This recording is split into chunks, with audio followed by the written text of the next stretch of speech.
Okay, chapter 18. This chapter is called Encounter and Confrontation, and this is really an underestimation of what's going on here.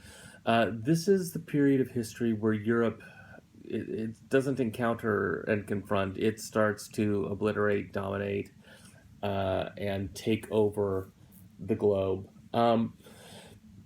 There's this idea among Europeans that at the time that other cultures were less civilized. They didn't know God. They didn't have certain levels of technology, and they looked on other civilizations really as children and infantile, and in need of parenting. And their role then is to discipline other cultures and to bring them into line with European standards of morality. And in the meantime, you treat them as children, unable to deal with their own culture. Um, so there's this otherness. There is we are us, they are them. They cannot be a part of us. Therefore, they are different, and different is by nature inferior. Um, so starting with on page 616, the invasion of Mexico, Hernan Cortez really led this effort of Spain. Hernan Cortez of Spain had about 600 men and is taking on a culture of literally, literally millions. Um, but through a combination of technology, gunpowder, which was just something that the Aztecs obviously were not familiar with. Um, the spread of disease, the willingness to be completely and utterly unscrupulous, uh, and to lie about treaties, things like that, um, and uh, the Aztecs' predisposition to really capturing people alive. They wanted live sacrifices, and so whereas Cortez's men just would slaughter.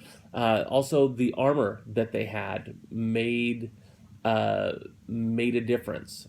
So, um, the other thing that had happened was many of the because the Aztecs had demanded blood sacrifices for so long, not just from their own people but from surrounding tribes, they were willing to turn on the Aztecs. There were people, Aztecs themselves, willing to turn on the rulers. There were any of the numerous tribes that the Aztecs had subjugated were willing to. They're like, it can't be any worse.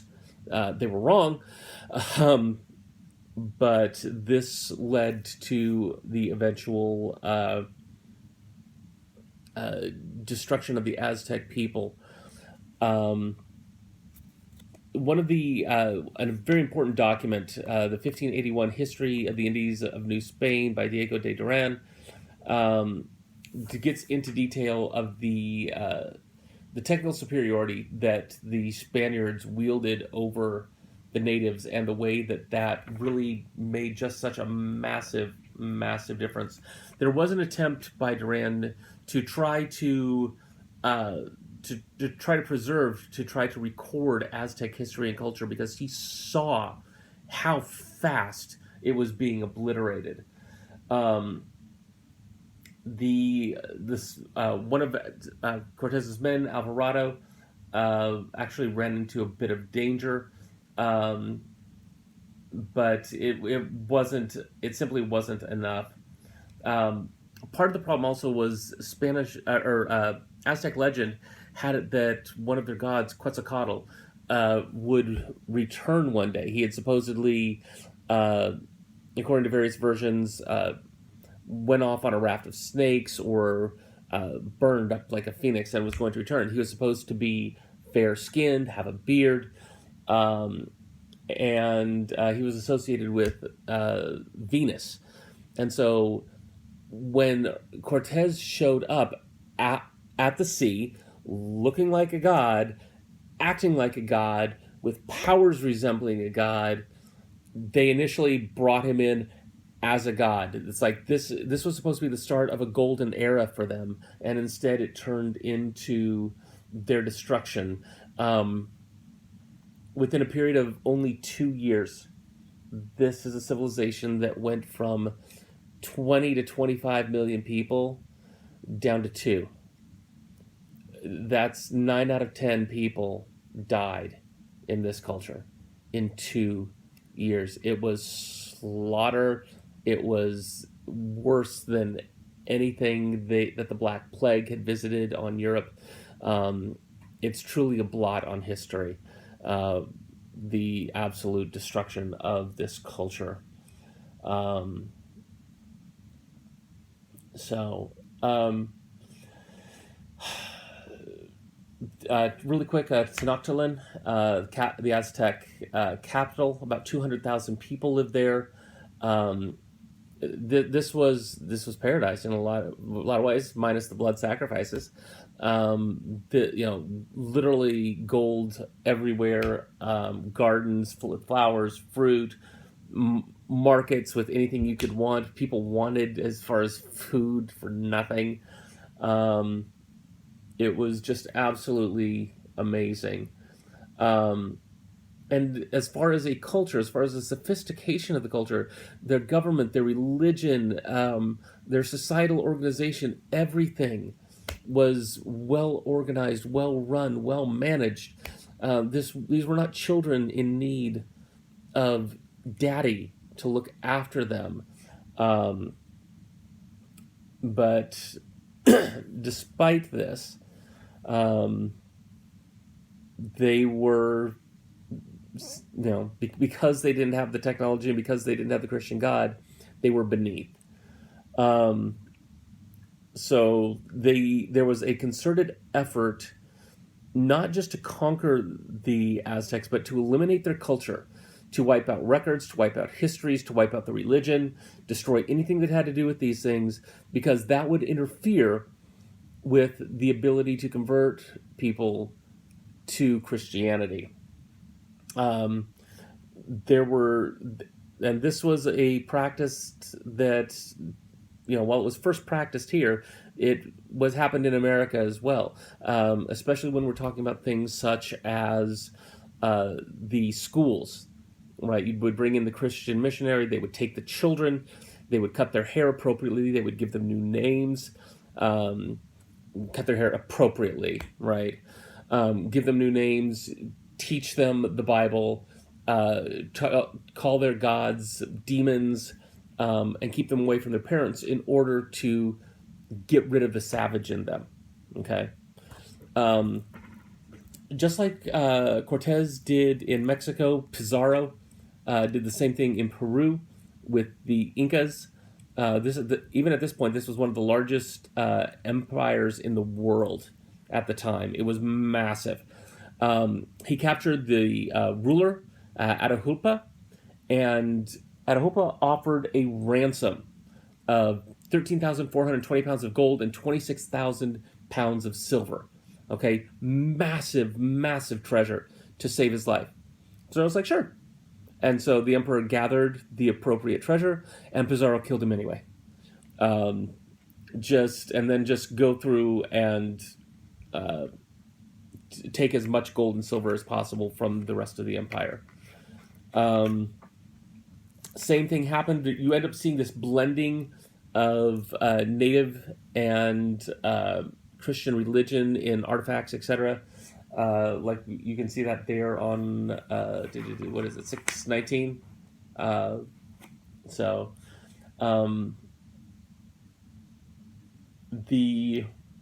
they called him the bastard tyrant, trying to debase him. In 1555, one of the things that really changed at this time was the Spanish learned how to basically separate silver out from the ore by mercury, by the use of mercury. This made obtaining silver substantially easier as long as you could get to the ore. And at that point, the Spanish are like, well, we're in this new place. There's lots of silver around here, and we have a built-in workforce in the Incas. And so the Spanish created mines. The mine of Potosi. This was a town that they said in 1547. They're on 622. On 1547 was about 14,000, and by 1650 it had 160,000 people. So it grew by 10. They had a system called reparamiento, sorry, which the Aztecs called the mita, which required the Incas to work a certain number of days each year to help the Spanish. And this was, of course, in the mines, and it was dangerous. About 13,300 Inca at any given time were working in this mine. And so many of them died. It was harsh, grueling conditions, and the Spanish worked them incessantly. So the natives had to work for basically no wages. They had to buy the tools that they worked with from the Spanish. If they couldn't afford it, they had to go into debt. And basically, there was no way to work your way out of the debt because there was no way to make enough money. So they would essentially be indentured servants for life, or basically slaves for all practical purposes. Not the same type of chattel slavery that we saw in the U.S., but slavery nonetheless for all practical purposes. And this mine was in large part responsible for the ascendancy of Spain, because the amount of silver available compared to anywhere else in the world at the time was basically unlimited. You look there on 622, bottom right, Francisco de la Cruz. One of the reasons God will punish Spain is because it has not given due succor and salvation to the Indians. The time will come when Peru will be ruled independent of Spain. And for even daring to state that Peru would one day be free, they killed him. So, all right. 624, we see West African culture and the Portuguese. So the Portuguese were really the people who capitalized on being the transporters of slaves from Africa to the New World, and then taking goods from the New World back to Europe.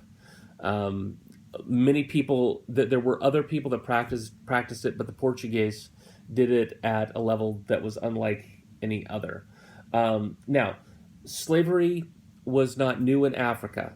Okay, in fact, people are right. Africans did sell other Africans into slavery, but it was not, the slavery in the New World in the Americas was nothing like what was practiced in Africa. It was a very different system. The harshness, the chattel slavery, the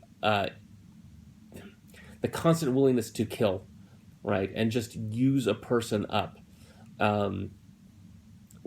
There wasn't that same level or degree in Africa. There just wasn't. It wasn't anywhere close. So the Portuguese practiced this across the Middle Passage. So the base of the triangle that you see there of going to the Americas before goods came back from the Americas to Europe, and then that in turn financed more voyages. Estimates place between 15 and 20 million slaves were transported from Africa to Europe. And of course, that doesn't even begin to cover the number of people that were born into slavery. Estimates are really hard to reach because they didn't count slaves that boarded ships. They only counted slaves that got off. And the conditions were so harsh in the Middle Passage that people would die by the dozens and the hundreds on this trip. The book gives you an example of a ship with 594 slaves that departed Africa and arrived with only 94 because of the conditions. Um, okay. Um, so we see the images there on 626 of a Portuguese warrior. The Kingdom of Benin uh, had a thriving trade in a lot of different goods: gold, ivory, rubber, forest products, brass, um, and these were often traded basically like coins. Um, Portuguese also picked up a lot of smaller objects. They called them fetiço, which our word fetish comes from. Um, so objects believed to have magical powers. And this is what they started working with, but this isn't what ended up being the primary trade. And over time, the Portuguese moved away from that to almost exclusively trading in slaves. Um, and this is, we look on 626, the term cultural hegemony, which is cultural domination. And this is what Europe practiced. It wasn't just enough to win in a war, they wanted to control the culture on a permanent basis. And by the time Britain ended up winning this between the various European countries being the prime practitioner of this. By the end of the Victorian period, roughly a quarter of the landmass in the world and about a third of the population was under British control. That's going to be, if you take Humanities 2, you'll get to learn a little bit more about that. Kingdom of the Congo. This was more of an inland tribe or country. The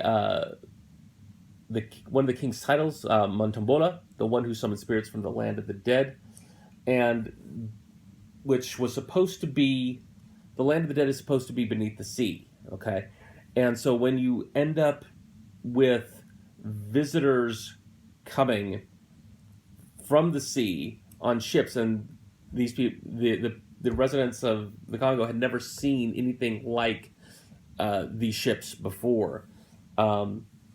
It was almost, they started to associate these people with the land of the dead, and so the Congolese king sent an ivory horn carved from an elephant tusk, which is a gift of royalty and which was designed to serve as as establishments of equals between the Portuguese and the Congolese. The Congolese, unlike some other inhabitants of Africa, some of the other kingdoms, were not were particularly attracted to Christianity. The king, Nkua,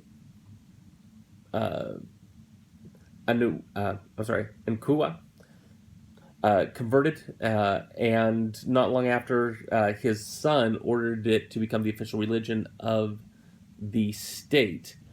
And one of the things that we see here is this blending of Christianity with Congolese traditions in ways that are more in depth than perhaps other cultures when Christianity came. A lot of cultures when Christianity came, they adopted Christianity whole. Whereas here we see a blending of various of some of the various symbols, beliefs, etc. The Congolese, for example, already had a kind of a cross-like symbol with two swords that already kind of represented royalty, and so it just transferred over. One of the other things we see, almost all African cultures focused very much on the group and the good of the group. Um, European cultures are often very individualistic, focusing on, well, this is what is good for me, right? And so I'm going to do this, and if it's good for me, then the group will prosper because I'm doing well. Whereas African cultures are like, if we do what's good for everybody, then everyone will prosper. So it's a different thought process. And the masked dance is one of the celebrations of this, bringing together sculptors, dancers, musicians. We see the banda mask there on 6/28. And what's interesting is there's no universal term that means mask. Instead, each mask has its own name. So you can't look at, five masks and say, here's five of a thing. You would have to say, this is this, this is this, this is it, each individually, which I think that's actually really cool. Um, so, talking about the Yoruba, uh, there are instances in the Yoruba culture. We talk about women in various cultures. In the Yoruba culture, it's not unheard of for a woman to ascend to be a chief, um, and especially uh, someone who can rise in power and have power over other women. But there is a potential for them to have power over men as well. Um,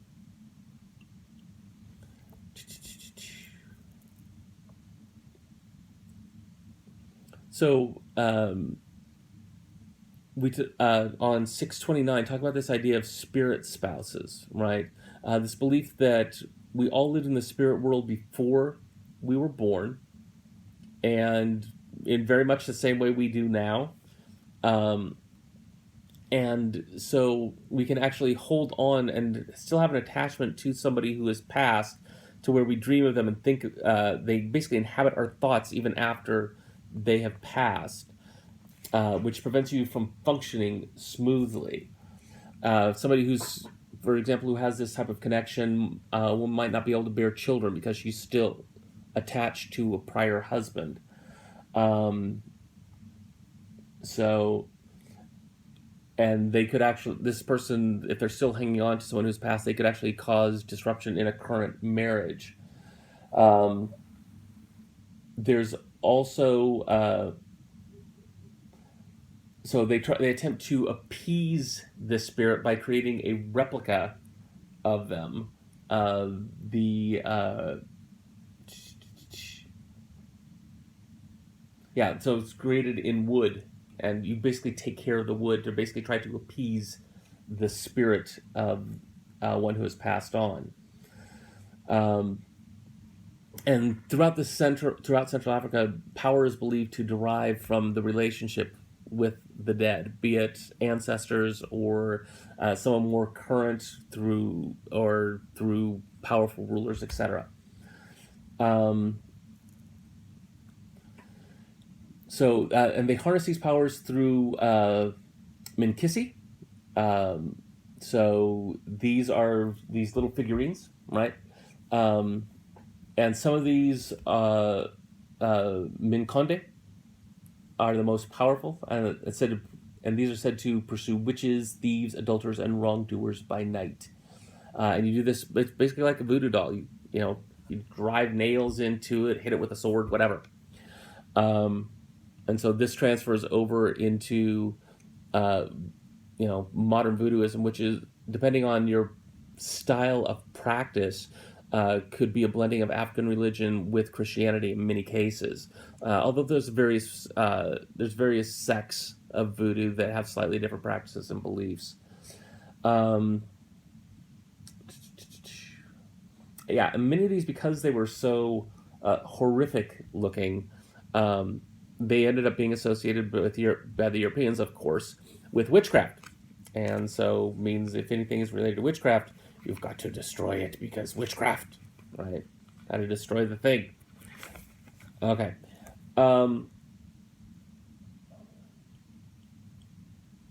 So eventually, Africans outnumbered white Spaniards 2-1 in the New World as they were brought over as slaves. And you end up with this, with because of course you have rape, you have mixing, and this results in uh, mestizos and mulattoes. Okay, Spanish who were blended with with the natives of Mexico and South America, as well as Spaniards who mixed with Africans, and you end up with this uh, hierarchy with people of mixed ethnicity somewhere in the middle, certainly not on par with the whites, but not belonging to black or native cultures. There's no fit.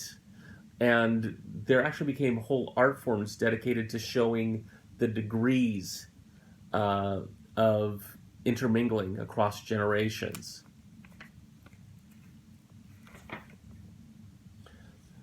Okay. Um, Turning our eyes to India. Again, this is this chapter, quick hits from one to the next. We end up with the Islamic groups in India through the northern passes of the Hindu Kush by 1,000, and by 1,200 actually made it all the way to Delhi. The Mughals, which is a variation on Mongol, ended up with an empire in northern India, though they were temporarily, very temporarily, removed between 1540 and 1555. One of them, Akbar, took the throne at 14, and he became very much a patron of the arts.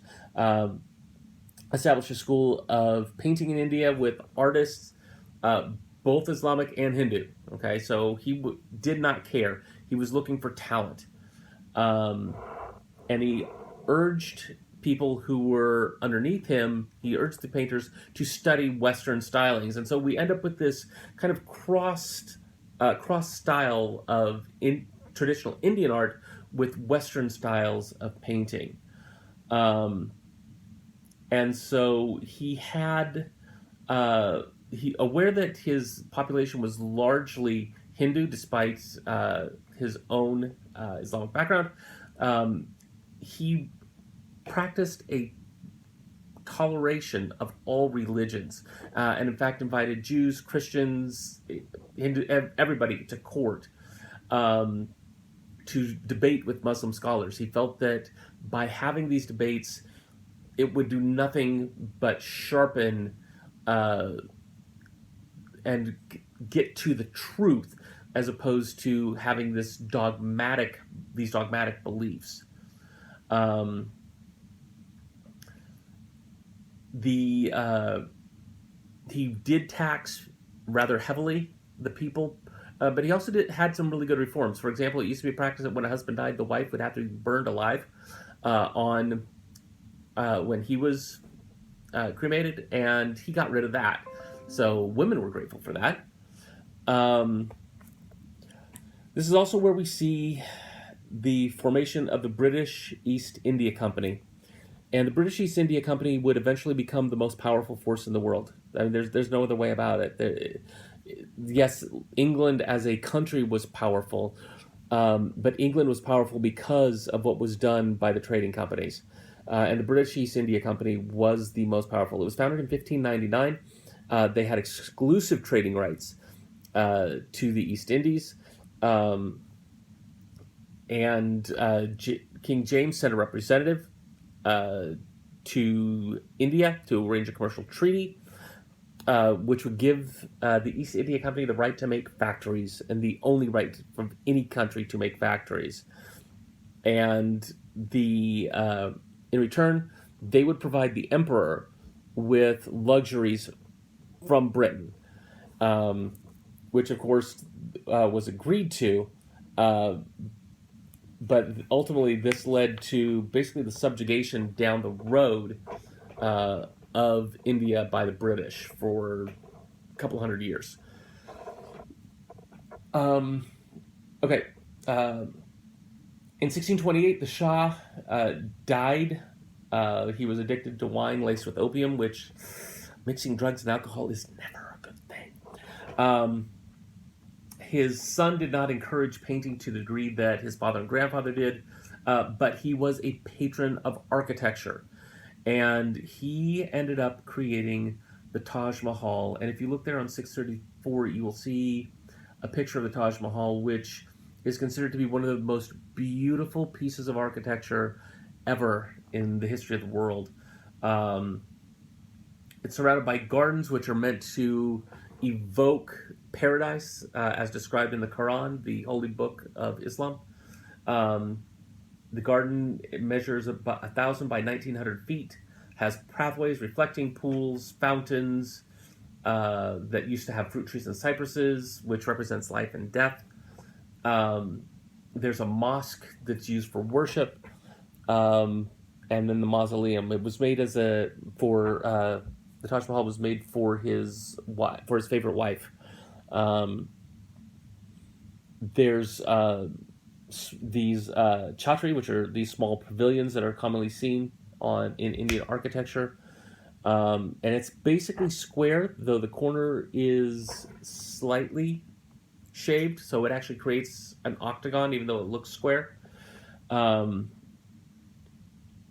so you, and the facades, the front, have inscriptions and semi-precious stones, agate, coral, turquoise, garnet, jasper, which they're they're just slightly they're inlaid to the stone, and so they just serve to add to the overall whiteness effect of the Taj Mahal.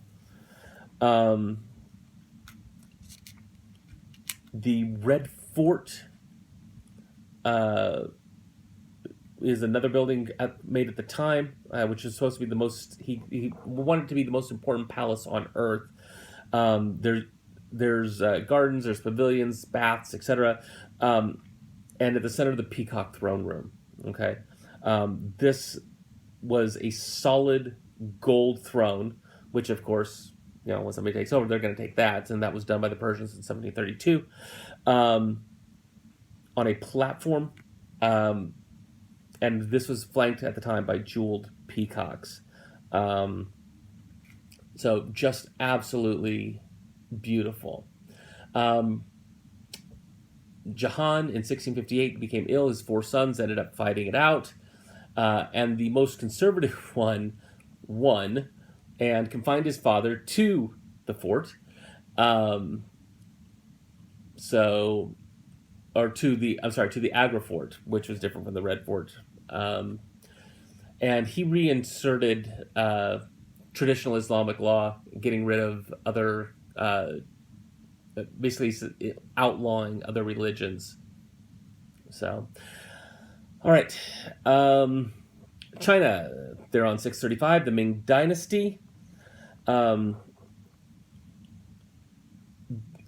We see cultural, I'm sorry, I can't even talk today, guys. Cultural syncretism, which is the intermingling of cultures, which was resisted by Chinese populations when Europeans arrived. And a large part of that is China believed that it was the center of everything, that heaven smiled on it, that there was no way that anything could ever overtake it. It was perfect. Okay, China believed in its own sanctification by the gods, and that the thought of mixing their culture with any other was abhorrent. Okay, and they preferred complete isolation, to mixing with other cultures. The Ming Dynasty was very afraid of the Mongols to the north, with just cause. And so they created this incredibly despotic government that ruled with an iron fist. There was He made massive armies. He created a navy to protect against invasion from the sea. Not enough of one, or should I say, one that needed to be replenished more before the British started mixing it up. The Forbidden City was this symbol of Chinese rule. The reason it's called the Forbidden City is because only people who could justify a reason to come in were allowed in. You couldn't just walk in to visit, for example. And likewise, you couldn't just go out. You had to have a reason to enter or leave. Covers about 240 acres, has 15 miles of fortifications, and 9,999 buildings and rooms, each constructed with nails, 9 nails per row.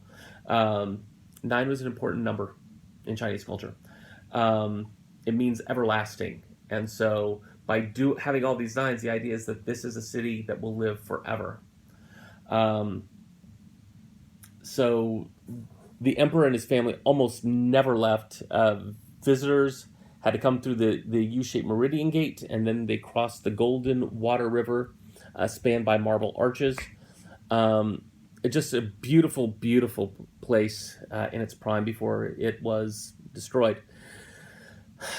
Zhu Di, one of the Ming emperors of the Ming Dynasty, called himself the Yongle Emperor, meaning lasting joy, which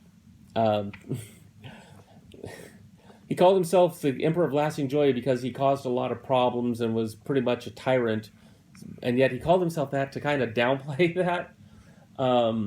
He had a treasure fleet of 317 ships, 27,000 sailors, and one of the largest wooden ships ever, 440 feet long.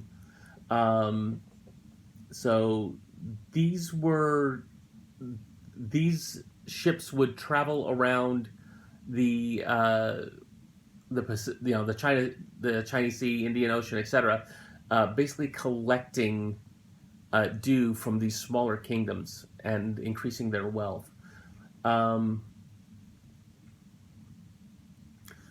So part of the idea was that the treasure fleet would also extend Chinese influence of the Middle Kingdom, the Middle Kingdom where all 4 oceans came together, the 4 seas, set in the 4 cardinal directions. We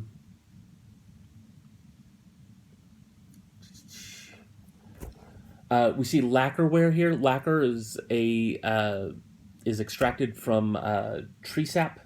It's a clear, natural varnish, and you put it on wood or textiles, and it makes it waterproof. It makes it airtight. Basically, a significantly more effective,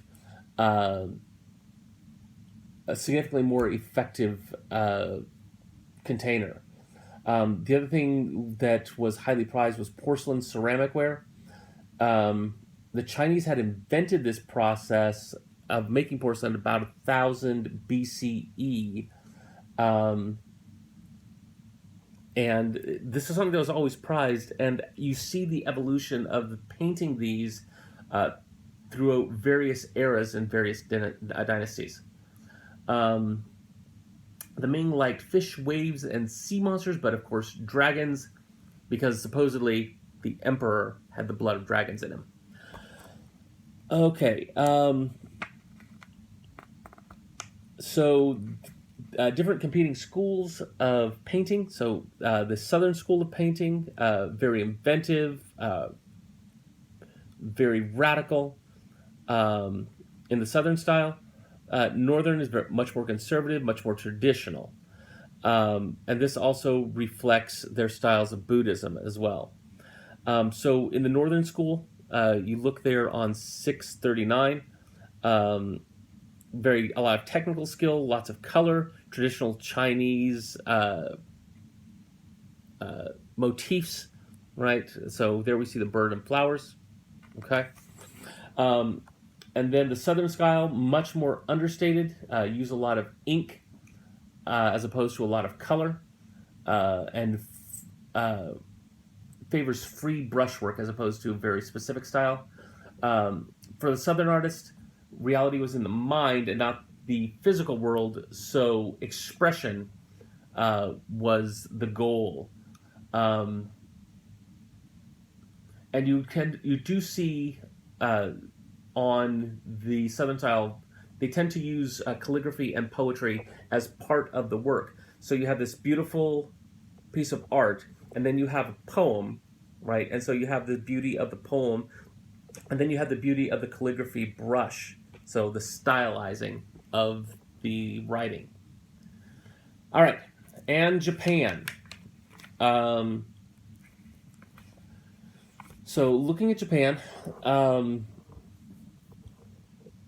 the Japan had repelled the Kublai Khan's attempts to conquer uh, the islands in 1274 and 1281. Uh, though they won, it came at a massive, massive cost of life and wealth trying to repel him. Um, you end up with these conflicts between various people claiming that they are the true rulers due to, various people who with claims being killed during this time. Um, and so uh, you still have the samurai, but the lords, the daimyo, or the great names at these lower levels started gaining more and more power. They were supposed to be subordinate to the shoguns, but they started taking on more and more power for themselves, equaling or even rivaling the shoguns or the emperor. Um, so the shogun family in 1392, the Ashikaga, uh, started to exercise more and more control over Japanese society. They were headquartered in Kyoto, uh, and there was this. The Civil War at the time was the cost of life was tremendous, and the because of the war and this sense of now painting at this time. Um, part of the debate over painting at this time is how much did Zen Buddhism influence it? Because some of the concepts of Zen Buddhism, simplicity, suggestion rather than focus on detail, balance, right? Balance is always important in Buddhism, the balance of various elements.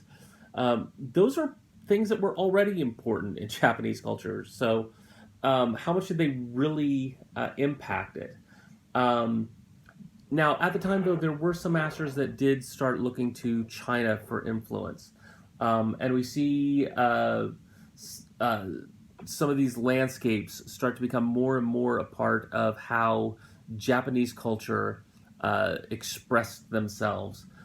We see there, again, the combination of uh, painting, calligraphy here on, I'm sorry, I'm on 642, painting, calligraphy, and poetry blended together.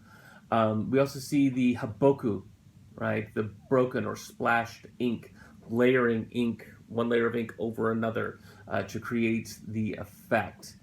Um, so you have a suggestion of a tree, you have a suggestion of rocks, a suggestion of a mountain without any clear lines to define it. Okay. Um, we also see the implementation of these Zen gardens, right? The withered or dry landscape, the karasansui. Um, Water had always been important, but here in Kyoto, water was limited. And so using things that don't require water to uh, create a garden became part of it. So um, a few plants, you see the pebbles, the rocks, all part of this effect. Um,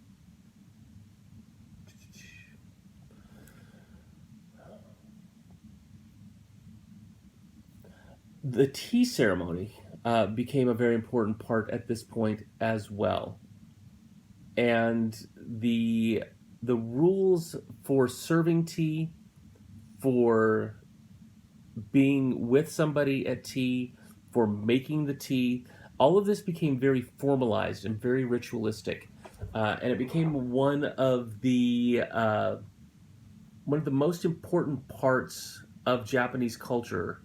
Um, is how to go through this. step by step, and to do it in your own way with elegance within these rules. Um, and so this would take place often in a very quiet, serene place, low light, um, and you would meditate on the process of making the tea, what it meant, the implements for making the tea, the kettle, the brush to swirl the tea together. So, and then how to drink the tea and to appreciate it. This was all a process of reflection and understanding.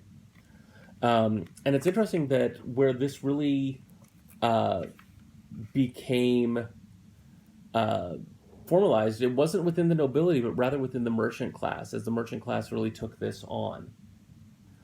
The other thing we start seeing at this time is the Noh drama, which is there's nothing else quite like the Noh drama anywhere in the world. I can't relate it to anything else. It is this combination of music and chanting and dancing and poetry and just spoken language and mime and masks, and each one of these elements is important. Okay, all of these have to come together, all of them have to be right. It's like you can have the if the masks are off and everything else is good, all anybody's going to talk about is, man, those masks sucked. Or if the poetry is odd but everything else is good, that's going to be noticed. So it's this blending of various art forms into one that is really astonishing. um, so the word no, N-O-H, means accomplishment, refers to the performance of the drama's main characters when inner conflicts must be resolved before the soul can find peace. Okay, so there's a spiritual element to it as well, right? That all comes together in the No drama. Um, okay, so to the 644, the Azuchi Momoyama period. Um, so by the 16th century, the Ashikaga family had lost control. Various daimyo controlled different provinces at this point. Um, Oda Nobunaga was able to unify the country under a single administration. Ended up driving the remainder of the Ashikaga out of Kyoto. And this was aided by gunpowder. Okay, the Portuguese were trading with the Japanese and brought gunpowder, and this is how he was able to effectively overthrow the ruling family. And the West would expand trade throughout Japan. In 1543, Portuguese first entered Japan. And within 30 years, the conflict would come to an end in 1590, being fought with guns and with cannons. The other thing we start to see here is the attempted conversion of the Japanese to Christianity. So that by the 1580s, a mere 50 years later, about 150,000 Japanese had already converted to Catholicism. Because of gunpowder, the new rulers realized that they had to create better fortifications, and so they started building larger fortifications with stronger walls. We see the Himeji Castle near Osaka, built on top of a hill. The original one here was 3 stories high, but 3 more were later added. 2 or 3 stories and 1 5 stories. So looking down from 5 stories on top of a hill, you have an easily defensible position because somebody's going to have to come up that hill in order to get at you, and you have got you just put your guns at the top and plow people down as they try to ascend. We also see screen painting as something coming up at this time, Namban. Okay. referring to southern barbarians, those southern barbarians coming by ships. Um, so traditional Japanese rooms were often very open. Okay, you didn't have a lot in there, and so the screens would be able to be used to provide some privacy, to be able to section one area off from the other. They could serve as a backdrop to somebody who was important. Um, you could create an eating area, reception area, sleeping area, any of those with various screens. So, and then thus decorating these screens became very important. After Nobunaga died, his successor, Hideyoshi, was very suspicious of Christianity with just cause. And by 1587, he prohibited Japanese from practicing Christianity. In 1597, he started executing Spanish and Japanese monks, and Japan became more and more isolated from the rest of the world. Hideyoshi's successor in 1603, Tokugawa, instituted a shogunate in Edo, which is Tokyo now. And this lasted 250 years, he and his descendants. This shogunate focused on a variation of Confucianism, okay? That everybody should be happy in their place if they understood and appreciated their role in society. There is no reason to rebel, because if you understand why you are where you are, you'll appreciate being where you are. So don't worry about, moving your social class. There's no reason to. All right. In 1635, travel abroad was forbidden, and in 1641, they limited all foreign trade exclusively to the Dutch, which they still limited to a small part of Nagasaki, and the Chinese, who had a quarter or a small section within Nagasaki that they could trade with. And it wasn't all the way up until 1853 when Matthew Perry, an American, sailed 4 warships into their harbor that they opened up trade to the outside world. So, all right. We have, I believe, 1 chapter left. Please keep up on your discussion boards. Have a good day, guys.